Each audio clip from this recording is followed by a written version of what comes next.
sumber kekuatan kita, sumber kekuatan kita. Haleluya. Sedangkan pujian kita yang mengucapkan oleh tetap berkasih. Haleluya.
bangga kemuliaan bagi Engkau Allah.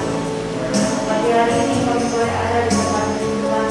Kami tahu bukan karena kebetulan, bukan karena rutinitas kami, tapi semua karena kecintaan kami kepada Tuhan. Karena kami sangat mengasihi Engkau Tuhan. Marilah Allah Roh Kudus di tempat ini, memenuhi setiap kami Tuhan, memenuhi setiap hati kami. Kami yang haus dan lapar, kami yang rindu akan Engkau. Marilah Roh Kudus di dalam hati kami, sehingga kami boleh dikenyangkan, kami boleh menikmati hadirat Tuhan di pagi hari ini Tuhan. Terima kasih Bapak di surga. Kami juga berdoa Tuhan, jika ada setiap puasa-puasa di belakang, seorang jahat yang tidak senang melihat kami beribadah pada pagi hari ini. Kami mau bersatu hati Tuhan, kami mau satukan roh kami mau menolak setiap kuasa-kuasa yang bukan berasal dari Tuhan. Kami tolak yang jahat dari Tuhan Yesus. Bebaskan roh kami Tuhan. Biarlah setiap roh kami menjalan-jalan jalan kami mengiring Engkau Bapa. Terima kasih Tuhan Yesus. Kami serahkan ibadah kami pada pagi hari ini dari awal sampai berakhirnya di dalam nama Tuhan Yesus menjadi Tuhan dan Juru Selamat kami. Kami bersyukur. Haleluya. Amin. Sekali lagi salam. Apa kabar kita semua?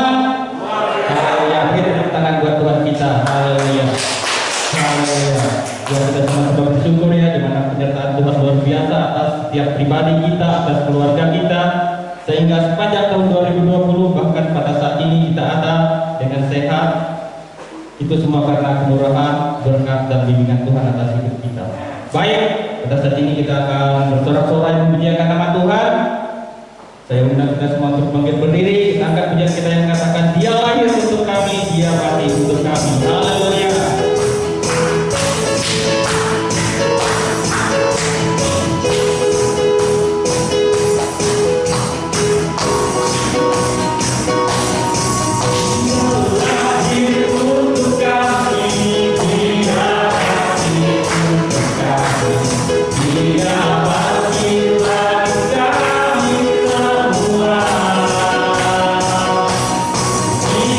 Yesus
Pada saat ini kita akan tetap bersorak-sorai memuji nama Tuhan.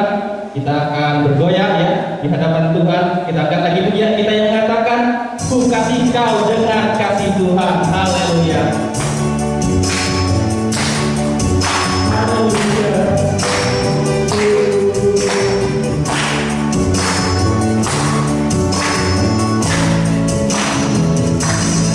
Tuhan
Kuasamu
senantiasa membimbing, menolong kami, menghiburkan kami, menguatkan kami, bahkan mengingatkan kami akan setiap janji firman. Terima kasih Tuhan, apapun pergumulan persoalan kami hadapi, Tuhan telah menyelesaikannya di kayu salib. Tuhan telah menganugerahkan kepada kami hidup yang kekal. Terima kasih Bapak, terima kasih Tuhan. Terima kasih. Saat ini kami akan merenungkan akan beribadah firman. Kami akan mendiamkan akan semua suara-suara di hati kami. Kami mau fokus akan firman Allah. Kami Roh Kudus boleh menolong kami, memberikan pengertian, sikap akan rasa firman makasih hidup kami. Akan kami boleh dikuatkan, kami boleh dihiburkan, kami boleh bertumbuh dalam kuasa firman. Terima kasih Bapak. Dalam kuasa-kuasa bukan daripada Tuhan yang akan mencuri firman Allah dan mengganggu konsentrasi kami akan firman Allah, kami tolak hancurkan di dalam nama Yesus. Dalam kuasa Roh Kudus saja yang boleh menguasai hati dan pikiran kami. Terima kasih Bapak. Tuhan pimpin Tuhan tolong hamba-Mu yang akan menabungkan firman atas kami semua. Dalam nama Yesus Tuhan, kami sang firman Allah dan mengucapkan syukur. Haleluya. Amin. Haleluya. Setelah dulu kali Tuhan, shalom.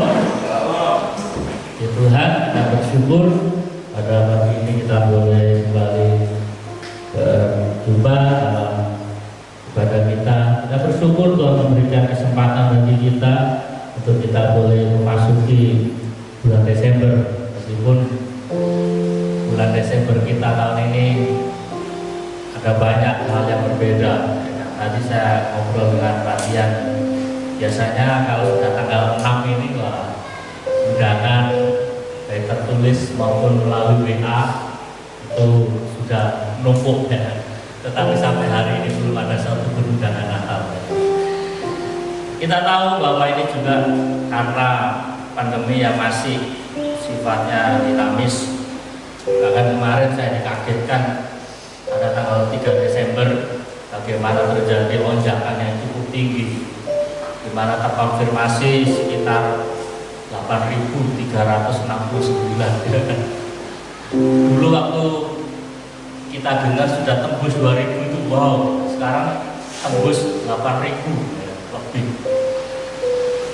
Dan ini menjadi sebuah pergumulan buat kita semua dan juga para pemimpin di bangsa ini.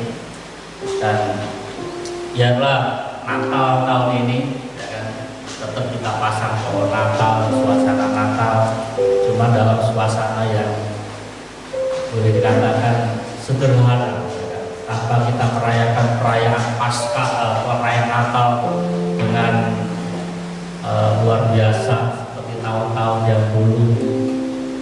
Karena sebagaimana makna Natal itu sendiri bukan berbicara tentang pesta poranya.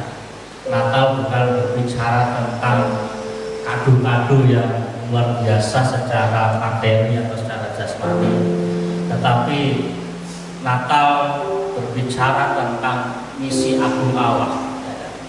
Bagaimana Natal berbicara tentang karya keselamatan, di mana melalui peristiwa Natal ini Tuhan Allah yang Maha Kuasa, Allah yang Maha Dahsyat, Dia turun menjadi manusia. Nah, hari ini kita akan belajar suatu kebenaran firman Tuhan yang berbicara tentang keselamatan. Kita akan lihat Alkitab kita, kita baca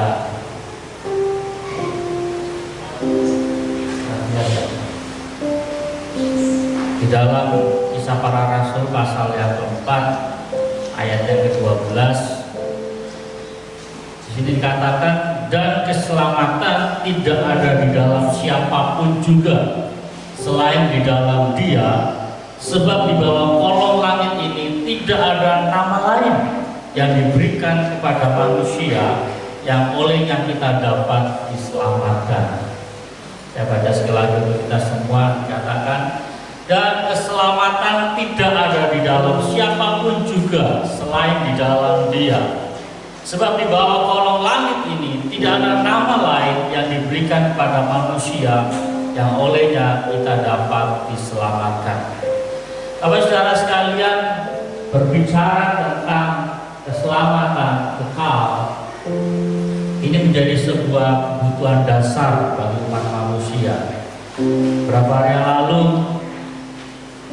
pada waktu saya lagi asik kerja di belakang, datang salah satu jemaat dari kemarin. Dia bawa saudaranya yang akan berobat di rumah sakit, bukan rumah sakit tapi di klinik. Ya cerita semuanya, cerita sakit-sakitnya. Intinya saya berpikir saya harus membawa bapak ini kepada masalah dasar. Saya katakan apapun penyebab sakit bapak, apakah itu karena bakteri atau virus, ataukah juga karena kuasa gelap, bagi Tuhan gak ada yang mustahil. Gak ada yang mustahil. Sebelumnya saya sudah ceritakan banyak penyebab sakit yang sudah saya sampaikan pada kita semua. Tapi saya katakan orang hari ini bisa disembuhkan Tuhan dari sakitnya, tapi toh suatu saat dia pasti mati. Artinya masalah jasmani adalah masalah nomor 2. Masalah yang mendasar adalah berbicara tentang keselamatan. Karena saya tanya-tanya, ternyata bapak ini belum percaya sama Tuhan, belum dibaptis, ya, belum percaya pada Tuhan.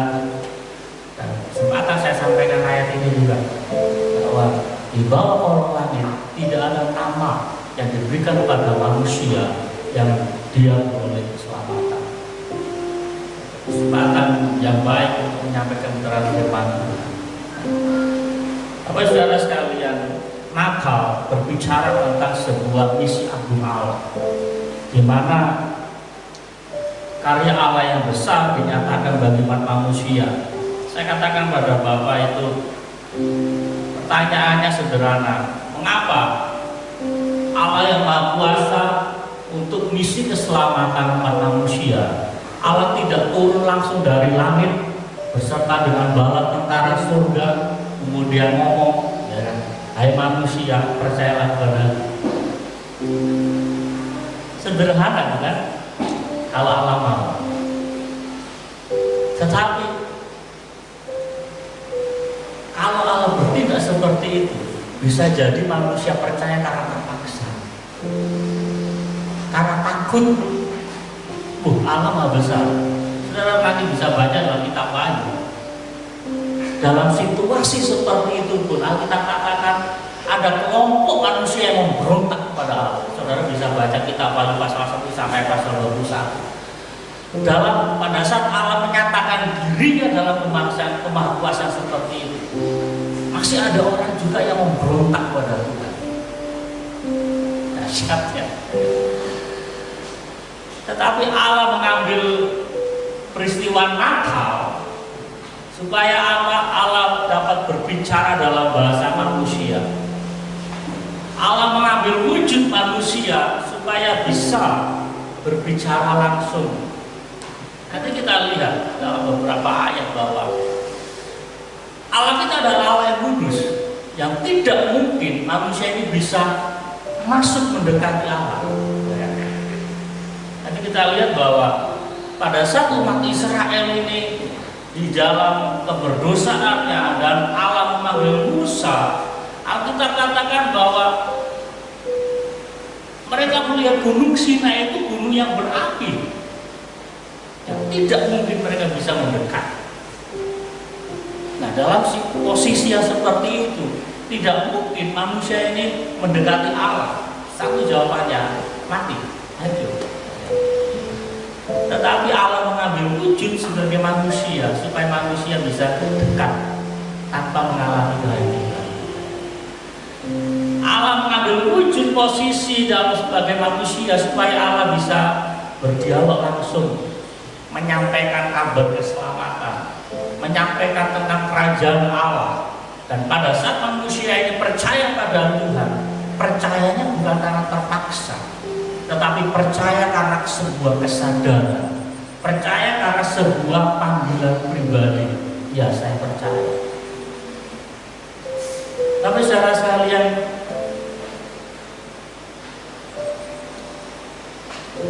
kita belajar beberapa kebenaran firman Tuhan bahwa keselamatan merupakan inisiatif Allah, ya kan? Dikatakan sejak manusia jatuh dalam dosa di Taman Eden, dikatakan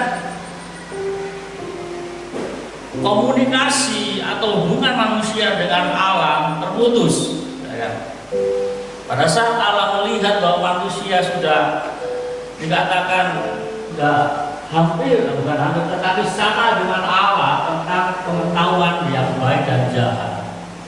Dan Allah katakan jangan sampai dia masih memakan buah yang satunya, ya, memakan buah pohon kehidupan. Manusia sudah memakan pohon pengetahuan yang baik dan jahat. Dia sudah bisa membedakan mana yang baik dan jahat. Jangan sampai manusia masih makan lagi, masih ada satu pohon lagi, yaitu pohon kehidupan. Kalau manusia ini makan pohon kehidupan, maka dikatakan mereka akan immortal, kekal, tidak akan mengalami kematian. Saudara bisa bayangkan manusia dalam keberdosaannya, tetapi tidak mati. Semakin kacaunya dunia ini, ya. Sehingga Tuhan harus mengambil jalan dan harus diusir. Nah, kalau kita katakan Taman Eden dijaga dua serafim. Nah, tetapi maksud saya di sini bahwa keselamatan merupakan inisiatif Allah dari awal. Ketika manusia ini jatuh dalam dosa, awal pakaiannya enggak seperti ini. Kita katakan apa? Mereka mengambil daun ara, ya. Dan Tuhan Allah membuat pakaian dari kulit binatang untuk manusia dan untuk istrinya itu, lalu mengenakannya pada mereka. Allah mengambil inisiatif sebuah pakaian yang dari kulit binatang. Alkitab tidak menjelaskan ini kulit binatang apa, tetapi para penafsir Alkitab katakan dari kulit domba atau binatang, karena itu akan dihubungkan jauh dengan misi keselamatan. Artinya secara sederhana kita bisa mengetahui bahwa pakaian kulit lebih tahan daripada daun ara.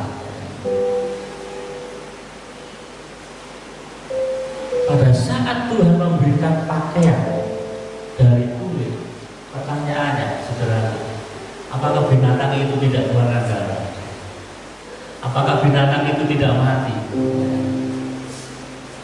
Pada saat Tuhan memberikan pakaian dari kulit binatang, sudah terjadi pertumpahan darah, sudah terjadi pengorbanan. Ini berbicara tentang inisiatif awal-awal sebuah keselamatan. Nah, kemudian berlanjut terus bagaimana Kain dan Habel mempersembahkan korban, dan kita tahu kisah itu bagaimana korban Habel yang dari anak domba, ya, itu yang diterima Tuhan dibandingkan persembahan Kain yang dari apa tanaman biji-bijian.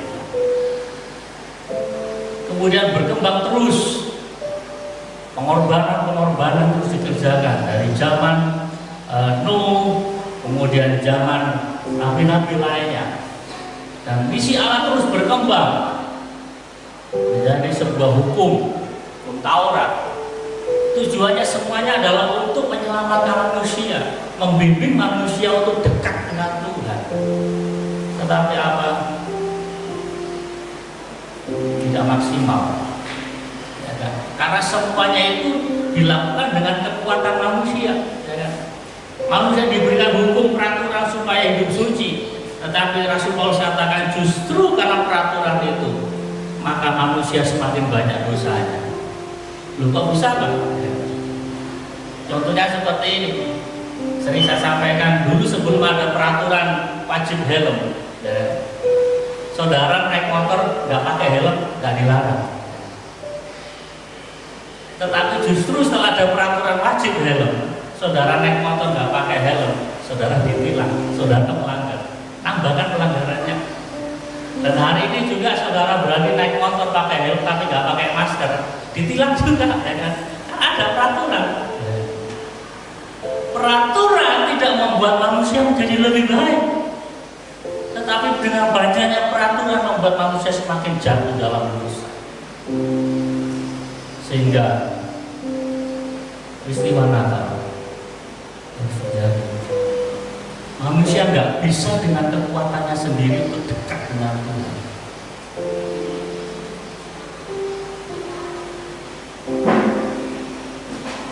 Sudah jemaat Tuhan,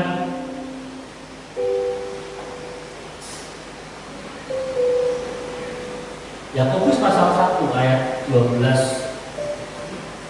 Ini saya nggak tulis karena ayatnya cukup panjang. Yakobus pasal 1 ayat 12 sampai dengan 15 dikatakan, berbahagialah orang yang bertahan dalam pencobaan, sebab apabila ia sudah tahan uji, ia akan menerima mahkota kehidupan yang dijanjikan Allah kepada barang siapa yang mengasihi Dia. Apabila seseorang dicobai, janganlah ia berkata, pencobaan ini datang dari Allah, sebab Allah tidak dapat dicobai oleh yang jahat, dan ia sendiri tidak mencobai siapapun. Tetapi tiap-tiap orang dicobai oleh keinginannya. Garis bawahi di sini, bahwa masing-masing orang dicobai oleh keinginannya sendiri, karena ia diseret dan dipikat olehnya. Ayat 15. Dan apabila keinginan itu telah dibuahi, ia melahirkan dosa, dan dosa, apabila dosa itu sudah matang, ia melahirkan maut. Tapi saudara sekalian, peristiwa kejatuhan manusia di awal berbicara tentang keinginan, dan cara iblis bekerja sampai hari ini sama, ya kan? Peristiwa Taman Eden ini masih bekerja sampai hari ini. Jujur dalam kehidupan kita seringkali tergoda bukan karena kebutuhan, tapi karena keinginan, ya kan?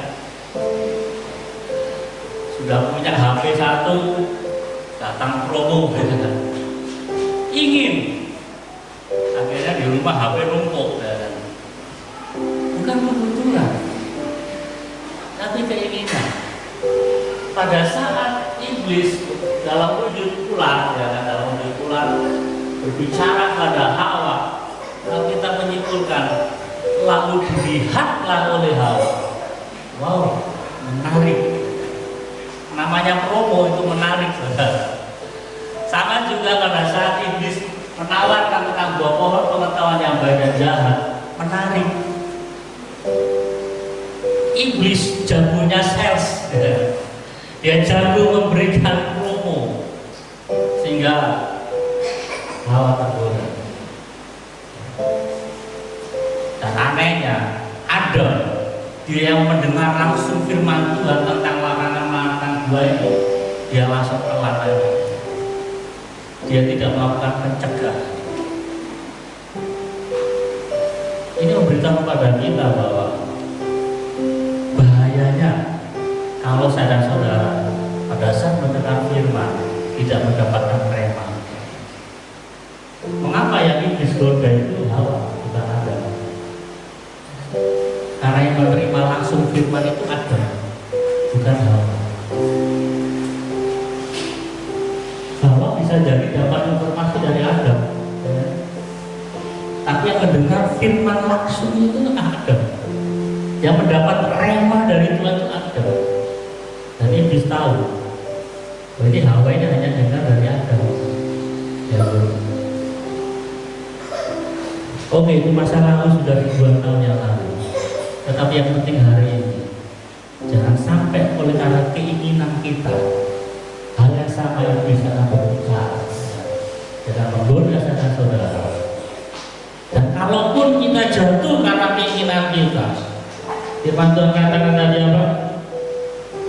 Jangan sampai keinginan itu memikat kita, menyeret kita sehingga melahirkan dosa pada diri kita.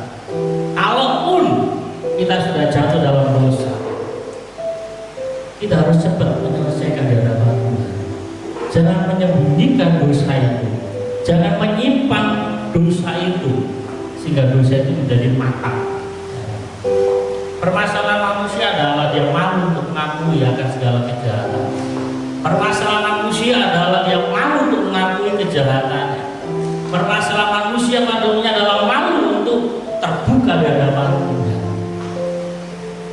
Sehingga ada kala dan banyak kali dosa itu menjadi mata. Ibaratnya seperti makanan. Saya hari-hari ini kalau kasih makan ayam adalah makanan yang sudah difermentasi. Ada kala saya dan saudara secara rohani kita suka memfermentasi dosa. Yang harusnya itu sudah kita selesaikan. Memang makanan yang difermentasi itu enak. Saudara pilih makan singkong atau makan tape? Lebih enak tape kalau daripada singkong. Dosa yang seringkali ditutup-tutupi itu rasanya seperti nikmat, tetapi ingat akhirnya maut. Kalau saudara makan tape nggak berakibat maut, tapi kalau saudara menyembunyikan dosa, menyimpan dosa, akibatnya maut. Ini adalah jebakannya iblis. Nah, Bapak saudara sekalian, inisiatif Allah dari awal adalah supaya manusia diselamatkan. Yang kedua adalah berbicara tentang keselamatan hanya di dalam Yesus. Di buku ini saya menuliskan bahwa kata Yesus kepadanya, "Akulah jalan dan kebenaran dan hidup. Tidak ada seorang pun yang datang pada Bapa kalau tidak melalui Aku." Saya tidak menginjili saudara tahu ayat ini. Tetapi kadang-kala orang Kristen merasa pintar dengan ayat ini. Pertama saya sampaikan bahwa yang ngomong ini siapa? Yang ngomong ini Yesus, bukan Paulus, bukan Petrus, bukan para murid, bukan Nabi. Tapi yang ngomong ini adalah Yesus sendiri. Yang kedua, pemikiran saya dan saudara sebagai manusia, seringkali kita mau enak gitu loh. Enak, kita nggak mau konfrontasi dengan orang lain. Kita nggak mau dibilang orang Kristen itu sombong. Kita nggak mau dibilang orang Kristen itu nggak mau menerima pemikiran-pemikiran dari agama lain. Tetapi pertama ini yang ngomong ini Yesus ya. Bukan tafsir, ini nggak perlu ditafsir lagi ya. Pernyataan Yesus adalah pernyataan mutlak, di mana dikatakan tidak ada seorang pun yang datang kepada Bapa kalau tidak melalui Aku. Secara logika adalah seperti ini. Kita tahu Allah itu esa. Meskipun ada beberapa agama menyatakan ada banyak Allah, tetapi dalam iman Kristen kita mengatakan adalah Allah esa. Kalau Allah itu esa, maka esa juga atau satu juga yang menjadi juru selamat. Esa juga yang menjadi inisiatif atau inisiator tentang keselamatan itu. Tadi sudah saya katakan di awal, Allah menjadi inisiator keselamatan, dan Allah sudah memakai para nabi-nabi untuk menyampaikan tentang keselamatan. Nabi umat gagal. Nabinya menyampaikan, rasul-rasul menyampaikan, tapi umatnya yang tidak merespon. Tapi saudara sekalian, sehingga otomatis juga yang menjadi jalan tentang keselamatan itu adalah kesan juga. Yesus katakan Akulah, kita gagal kata-kata Akulah jalan. Bukan dikatakan Aku menunjukkan jalan padamu, tetapi dikatakan Akulah jalan, Akulah kebenaran, dan dikatakan Akulah hidup. Yesus tidak sedang menunjukkan jalan. Yesus tidak sedang menunjukkan tentang kebenaran. Yesus tidak sedang menunjukkan tentang kehidupan, tetapi Yesus sedang menyatakan, Aku adalah jalan. Aku adalah kebenaran. Aku adalah hidup. bisa pelajari bahwa pada saat kita percaya pada Tuhan, maka keselamatan itu dari milik kita. Bapak saudara sekalian,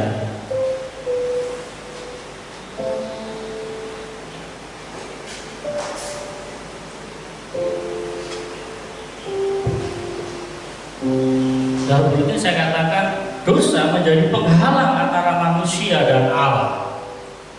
Kekudusan Allah menjadikan manusia yang berdosa tidak memungkinkan manusia mendekati kepada Allah, mendekat kepada Allah. Dan tadi saya katakan dalam Keluaran pasal 24 ayat 17, saya lihat saja. Dikatakan tampaknya kemuliaan Tuhan sebagai api yang menghanguskan di puncak gunung itu pada pemandangan orang Israel.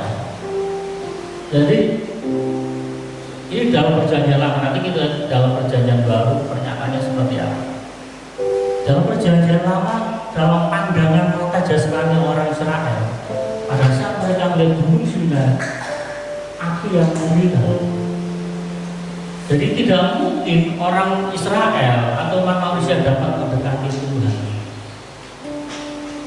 Ya. Sehingga peristiwa Natal jadi. Dan tadi Yohanes pasal 14 ayat 6, akulah jalan itu, akulah kebenaran, akulah hidup. Dan fakta berbicara pada saat Allah menjadi wujud manusia dalam diri Yesus, manusia nggak mati pada saat dekat dengan Yesus. Bahkan pada saat ada orang-orang yang menolak Yesus, ada orang-orang yang tidak mempercayai Yesus sebagai keselamatan itu, mereka tidak langsung mati. Karena apa? Allah ambil wujud manusia supaya manusia bisa komunikasi langsung. Dan di dalam kitab Ibrani juga dikatakan, sebab Allah kita adalah api yang menghanguskan.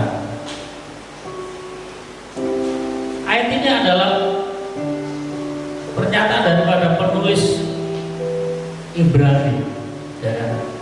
Bagaimana diteguhkan kembali bahwa Allah kita adalah api yang menghanguskan di dalam kekudusan. Tetapi peristiwa Natal berbicara tentang ini. Filipi pasal 29, melainkan telah mengosongkan dirinya sendiri. Ya. Mungkin hari ini ada orang-orang berpikir, mengapa ya kuasa Tuhan itu kok kurang dibandingkan dengan yang dulu. Kalau orang berdosa langsung tutup datang, ya. Kalau orang melawan Tuhan langsung Tuhan turun tangan. Kok hari-hari ini sepertinya kuasa Tuhan berkurang? Tidak, Tuhan tidak pernah berkurang kuasanya. Kuasa Tuhan, kasih Tuhan benar itu tidak pernah berkurang. Jawabannya ini, pada saat peristiwa Natal, Allah dikatakan melainkan telah mengosongkan dirinya. Kita baca ayat lengkapnya. Kita lihat di Alkitab kita.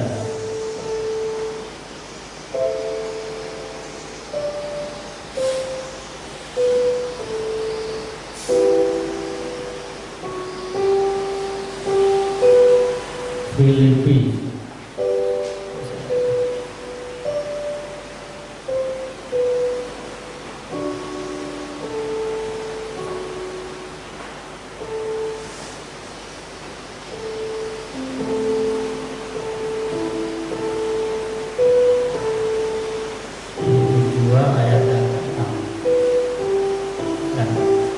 dikatakan, yang walaupun dalam rupa Allah tidak menganggap kesetaraan dengan Allah itu sebagai milik yang harus dipertahankan. Ayat 7, melainkan telah mengosongkan dirinya sendiri dan mengambil rupa seorang hamba dan menjadi sama dengan manusia. Karena ini bukan sesuatu yang mudah. Saya kasih gambaran seperti ini. Saudara di rumah yang biasa tidur di spring bed yang empuk, ya kalau duduk itu nggak kena dasarnya, ya kan?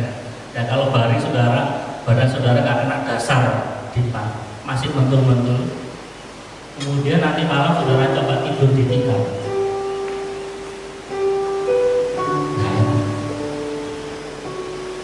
Tadi malam kami baru masuk kamar, tiba-tiba pintu kamar kami diketok. Ya siapa? Saya bilang. Nggak ada jawaban, jadi pasti Mas saya. Kalau lihat kan pasti dia ngomong. Buka pintu, intinya dia pengen tidur sama kami. Tadi pagi saya tanya, kenapa kamu pengen tidur sini? Enak kasurnya. Bukan masalah dengan kami. Itu juga salah satu, tidur dengan orang tua adalah sebuah keamanan, sebuah kenikmatan tersendiri. Tapi dia katakan kasur bapak sama mama enak ya.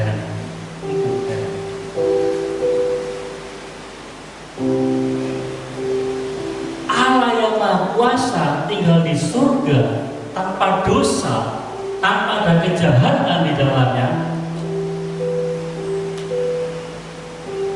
Dia mengosongkan dirinya, dia menjadi hamba. Enak saudara. Saudara yang pimpinan dalam perusahaan, kemudian dia ganti profesi, saudara jadi cleaning service, biasa saudara menyuruh, kemudian saudara disuruh. Nah enak saudara. Beberapa waktu lalu di TV itu ada siaran ganti posisi. Seorang dokter ganti profesi jadi seorang guru tani menjadi dokter. Kadang-kadang kan manusia itu berpikir wah ya enak dia ya. Gak enak saudara. Sudah jadi manusia jadi hamba lagi. Kalau jadi manusia masih jadi raja masih mending. Yesus dia adalah Allah yang Maha Kuasa menjadi manusia, bahkan dia menjadi seorang hamba. Dari semua yang tidak ada dosa, tidak ada kejahatan di surga, masuk dalam dunia penuh dengan dosa, penuh dengan kejahatan. Yang biasa dia hari-hari disembah oleh ribuan malaikat, bahkan jutaan malaikat dia disembah. Dia turun dalam manusia, dia dihina, ya, dia ditolak. Bahkan pada saat dia mau dibunuh pun dia nggak bisa buat apa. Tapi saudara sekalian, mari pengorbanan Tuhan begitu luar biasa dalam kehidupan kita.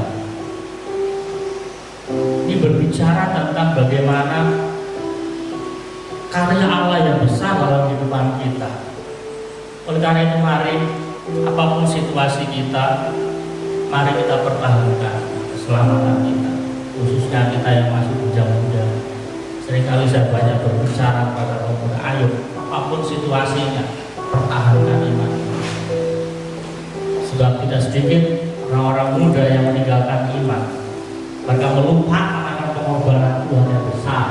Ya Allah, tapi dia menjadi manusia. Karena yang selanjutnya,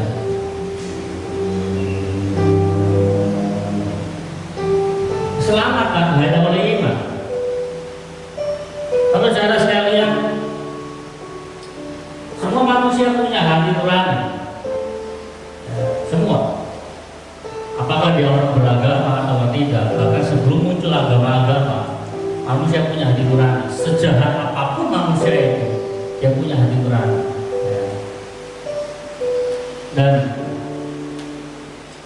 pada saat hati nurani ditambah dengan otak atau pikiran, manusia berpikir, saya ini jahat, saya ini berdosa, bagaimana saya mendapatkan keselamatan? Hal ini melahirkan sebuah pemikiran-pemikiran bagaimana manusia itu bisa beroleh keselamatan. Akhirnya hati nurani yang berbicara ditambah dengan otak atau pikiran-pikiran, ide-ide, pemahaman-pemahaman umum, apa yang dilihat, apa yang didengar, akhirnya disimpulkan bahwa oke, kita dengan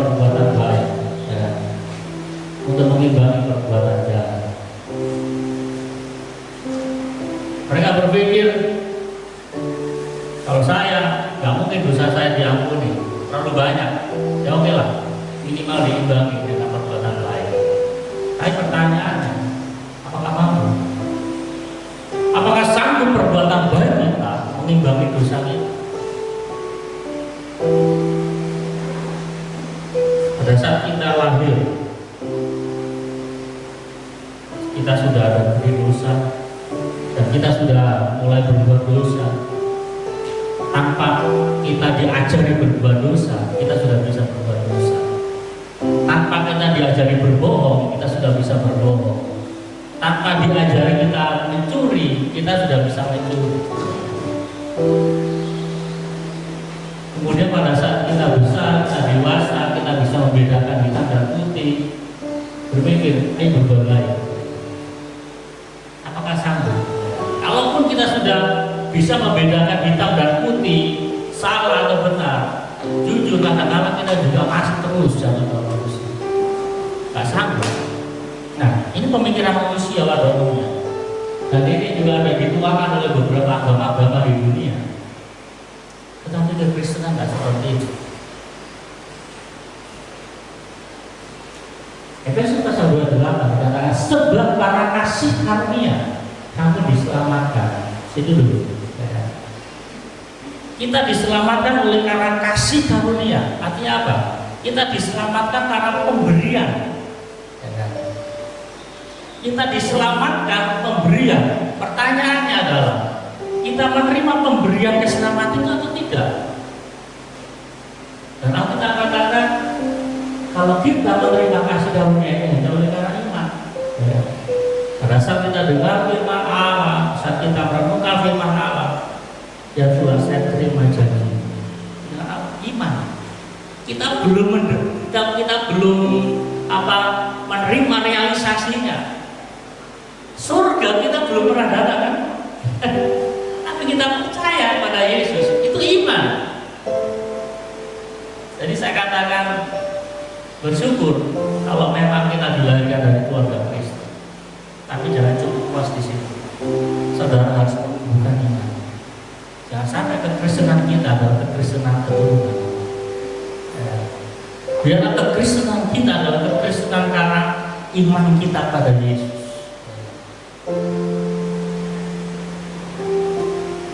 Ayat berikutnya dikatakan, itu bukan hasil usahamu,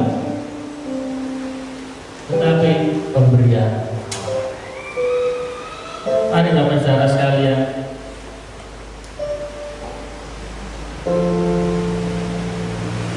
di dalam iman kepada Tuhan Yesus menjelaskan bahwa karena iman manusia diselamatkan.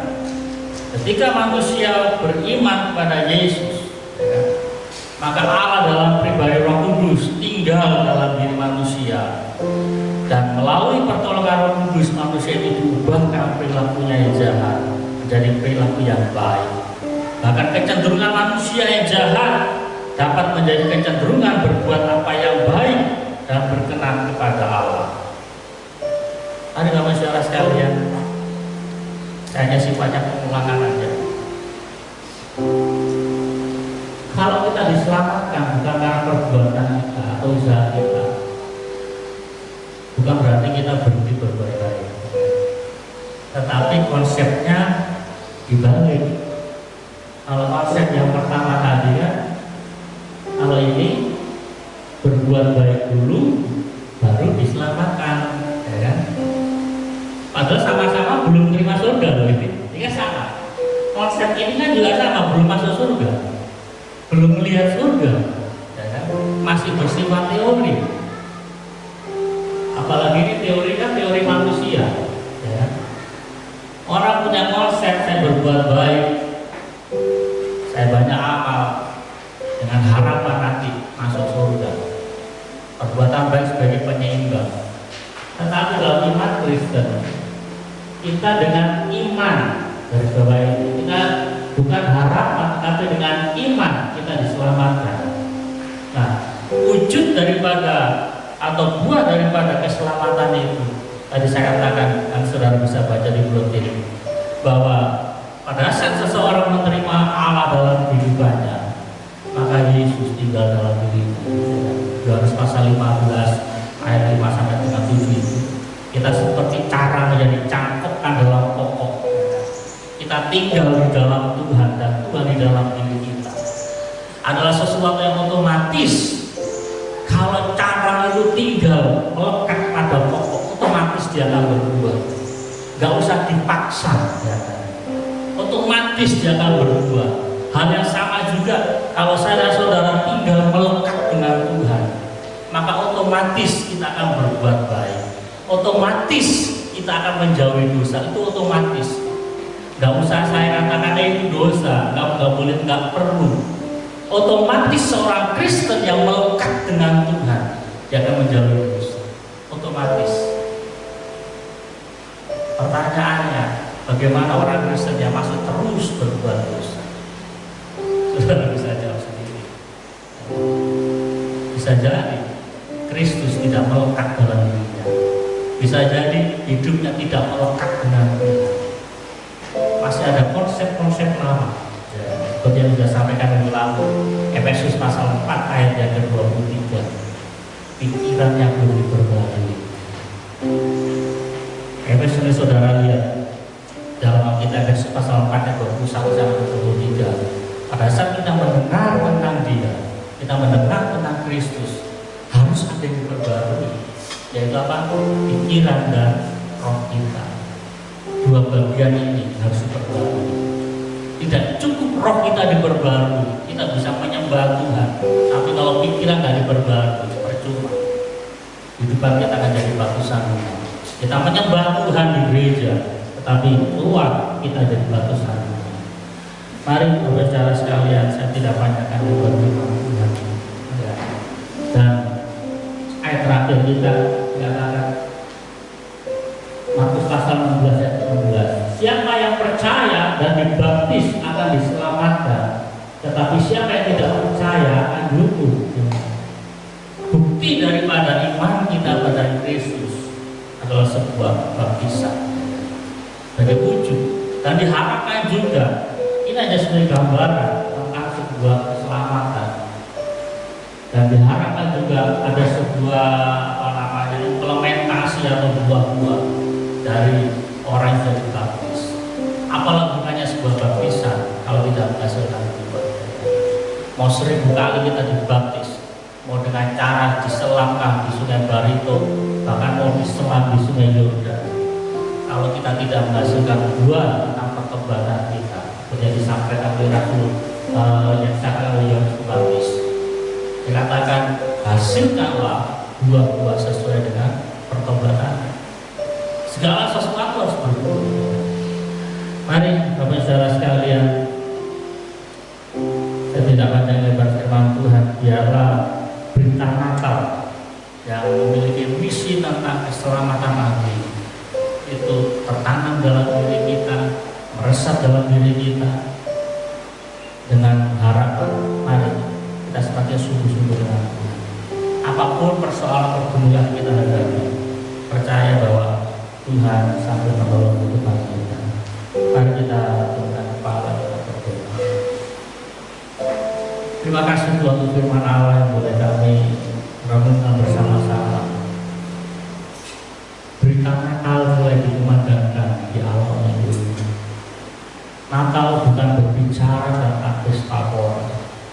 Natal bukan berbicara tentang kado-kado secara jasmani, tetapi Natal berbicara tentang kado rohani.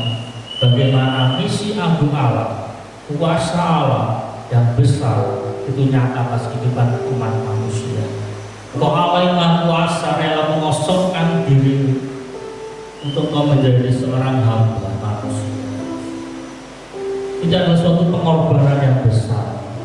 Oleh karena itu Tuhan, kami sebagai orang-orang yang telah percaya pada Tuhan hari-hari ini, Tuhan tolong kami dapat tetap menghargai pengorbanan Tuhan dengan cara kami mempertahankan iman kami sesulit apapun hidup kami, bahkan di dalam kemewahan apapun yang kami jalani hari-hari ini, kami tetap mengandalkan Tuhan, kami tetap percaya kepada Tuhan bahwa Tuhan adalah sumber segala sesuatunya dalam kehidupan kami, bahwa sumber berkat Terima kasih Tuhan, Tuhan berkati akan umat-Mu yang sudah mendengar firman Allah secara langsung hari ini.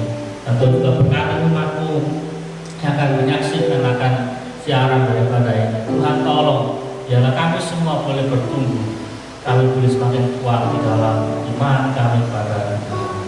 Sampai Tuhan datang kembali kedua. Terima kasih Bapak, terima kasih Bapak, terima kasih untuk firman ini. Dan kami berdoa untuk berada umat-Mu apapun persoalan mereka. Biarlah Tuhan senantiasa menyertai dengan penyertaan Tuhan. Seperti janji-janji-Mu bahwa Tuhan akan menyertai sampai kesudahan Allah. Dan pada saat umat mengalami pergumulan persoalan apapun dalam hidup mereka, tidak akan melebihi daripada kekuatan mereka. Tetapi Tuhan berikan jalan keluar sehingga umat ini sanggup menanggung akan semua persoalan-persoalan itu. Dan pada akhirnya umat akan berdiri sebagai seorang yang memenang dalam Tuhan. Tuhan berkati umat-Mu dalam segala usaha pekerjaan mereka, dalam rumah tangga mereka, pergumulan mereka, baik suami mereka, istri mereka, anak-anak maupun orang tua, bahkan keluarga-keluarga mereka yang mereka rindukan beroleh keselamatan daripada Tuhan. Biarlah mereka tiada henti berseru pada Tuhan, tiada henti mereka berdoa membawa nama-nama itu pada Tuhan, agar mereka boleh diubahkan, untuk mereka boleh dibaharui di dalam Tuhan, baik di dalam roh maupun dalam pikiran mereka. Terima kasih Tuhan, Tuhan juga berkati akan bangsa dan negara kami, memberkati para pemimpin di tingkat nasional maupun sampai tingkat daerah. Memberkati juga pandemi COVID-19 yang masih dinamis Tuhan. Tuhan tolong kami berserah pada Tuhan.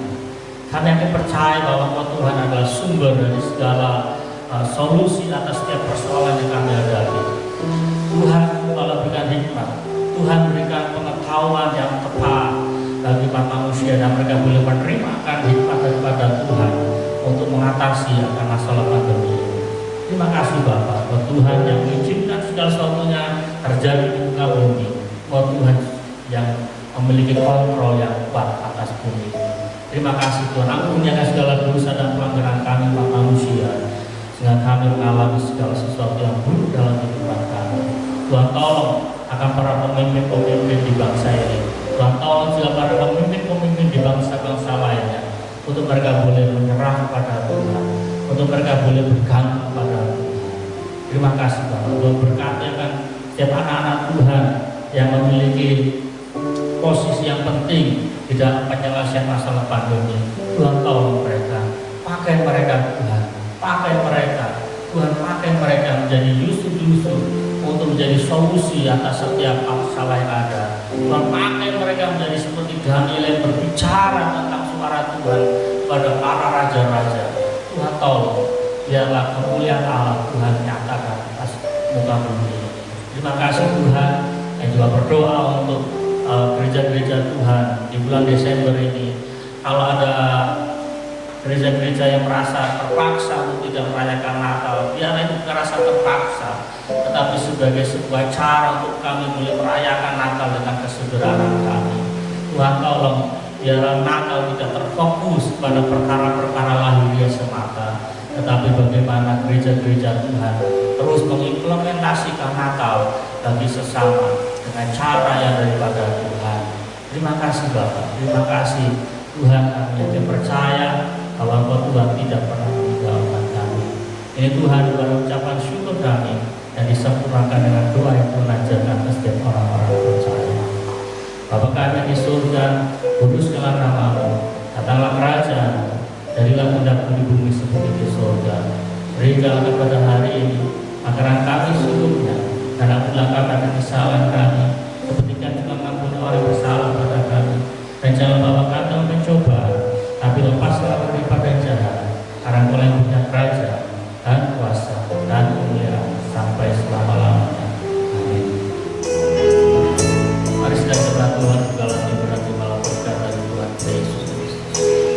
Kasih karunia dan damai sejahtera serta sukacita berasal dari surga, serta kekuatan kuasa ilahi dari Tuhan kita Yesus Kristus, serta penghiburan kasih yang kekal oleh Roh Kudus di malam berkat Tuhan ini, yang di dalam nama Bapa, dan di dalam nama Anak, dan di dalam nama Roh Kudus dari pagi ini sampai tulis di sana kedua kalinya.